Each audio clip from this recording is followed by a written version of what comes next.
পবিত্র রমজান সামনে রেখে এবার ভোক্তাদের জন্য বড় সুখবর দিলেন দেশের অন্যতম বৃহত্তম পাইকারি বাজার কারওয়ান বাজারের ব্যবসায়ীরা। নৈতিক দায়িত্ববোধ থেকে লাভ কমিয়ে বেশ কিছু নিত্যপ্রয়োজনীয় পণ্যের দাম কমানোর ঘোষণা দিয়েছেন তারা। ইসলামিয়া শান্তি সমিতির আয়োজনে এক সংবাদ সম্মেলনে এই সিদ্ধান্ত জানানো হয়, যেখানে উপস্থিত ছিলেন ঢাকা 12 আসনের সংসদ সদস্য সাইফুল আলম মিলন।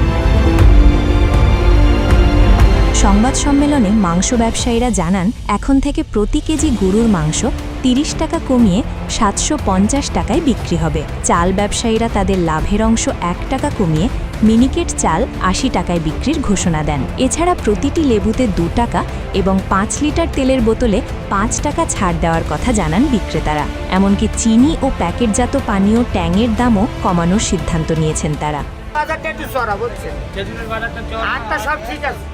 মুলটুলি সবকিছু চিনি টিনি সব ঠিক আছে। ক্রয় করতে পেরে আমি খুশি। জিনিসপত্রের দামও কম আছে। বিগত বছরের থেকে এবছরের দাম একটু কম পাচ্ছি, গেল বছরে অনেক দাম ছিল। সংসদ সদস্য সাইফুল আলম মিলন বলেন, কোনো চাপ প্রয়োগ নয়, বরং ব্যবসায়ীরা নিজেদের নৈতিকতা ও রমজানের পবিত্রতা রক্ষা করতে এই ছাড় দিয়েছেন। এই উদ্যোগের ফলে সাধারণ মানুষ কিছুটা হলেও সাশ্রয়ী মূল্যে পণ্য কিনতে পারবেন বলে আশা করা হচ্ছে।